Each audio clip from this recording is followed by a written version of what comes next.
Saudara, Komen Yuk kali ini menyuarakan harapan warga agar semua pengendara tertib berlalu lintas demi keselamatan bersama. Komen Yuk merupakan cara liputan 6 mendengar aspirasi warga bagi calon pemimpin rakyat dan wakil rakyat di pemilu 2024.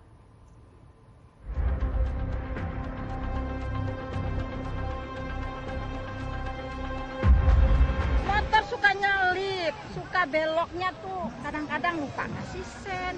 Ada juga yang bonceng sampai 3 orang, banyak sih. Terus lawan arah juga ada. Bahayanya buat semua, buat pengendara lain. Pengaruh dari tilang online sih, karena mereka pikir oh nggak ada yang lihat, oh kameranya tidak terlihat gitu. Jadi seenaknya sendiri.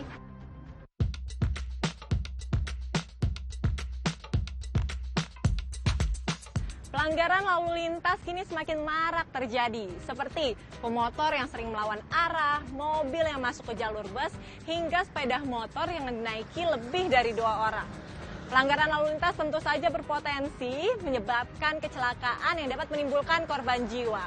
Lantas, apa harapan warga terhadap penanganan pelanggaran lalu lintas? Kita dengarkan pendapatnya di Komen Yuk. Yang paling sering banget itu kayak kendaraan naik di trotoar, terus motor yang melawan arus, itu menimbulkan kecelakaan buat pejalan kaki juga untuk kendaraan-kendaraan lain. Motor suka nyelip, suka beloknya tuh kadang-kadang lupa ngasih sen ya, maklum ya kadang-kadang kebanyakan ibu-ibu ya, ibu-ibu gitu kalau mungkin dia buru-buru atau gimana gitu kan. Plat dinas seperti RF sesuatu yang mengambil bahu lalu lintas dan juga penggunaan rotator yang semestinya bukan emergensi dan juga tanpa pengawalan. Banyak. Pertama tidak menggunakan helm, kemudian lampu tidak dinyalakan. Ada juga yang bonceng sampai 3 orang, banyak sih. Terus lawan arah juga ada. Bahayanya buat semua, buat pengendara lain gitu loh. Jadi kalau seandainya kita ya buat diri kita sendiri juga, contoh kita melanggar aturan yang satu arah itu berbahaya buat kita. Terus masuk jalur busway, kalau busway-nya berhenti mendadak, otomatis kan kita kan kena. Nah, itu bahaya buat diri kita juga, pengendara yang lain juga ikut kena, bahaya gitu. Pelanggaran terjadi itu biasanya ya pengaruh dari tilang online sih, karena mereka pikir oh nggak ada yang lihat, oh kameranya tidak terlihat gitu. Jadi seenaknya sendiri.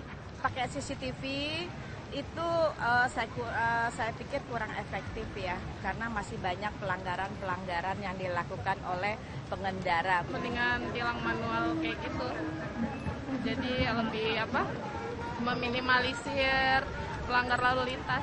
Kalau saya sih tetap setujunya dengan tilang yang manual, karena di situ juga terlihat bahwa dengan adanya polisi di tempat lalu lintas yang terjadi banyak pelanggaran, sehingga pengemudi juga bisa menghindar dari untuk melawan langgar lalu lintas. Kepada calon pemimpin tentu harapannya ini pelanggaran lalu lintas, karena lalu lintas adalah salah satu denyut nadi kehidupan, agar dilakukan pembinaan ya. Sekali lagi edukasi paling pokok itu.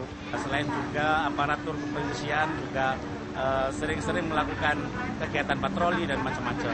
Untuk calon pemimpin berikutnya lebih melihat lagi kondisi di masyarakat, bukan hanya mengikuti peraturan-peraturan yang sebelumnya, tapi langsung lihat ke masyarakat apa yang terjadi di bawah, seperti pelanggaran-pelanggaran itu perlu seperti apa. Misalnya kayak mulai menyadarkan masyarakat berlalu lintas dengan baik itu kayak mungkin ada kegiatan-kegiatan seperti penyuluhan-penyuluhan melalui siaran-siaran televisi kan banyak, atau melalui medsos-medsos itu bisa dilakukan juga.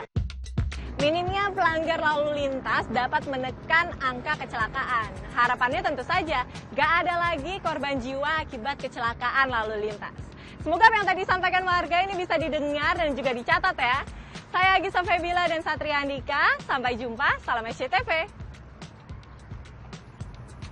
Bagi Anda yang mau ikutan Komen Yuk, kirimkan pesan melalui direct message atau DM ke Instagram Liputan 6 SCTV.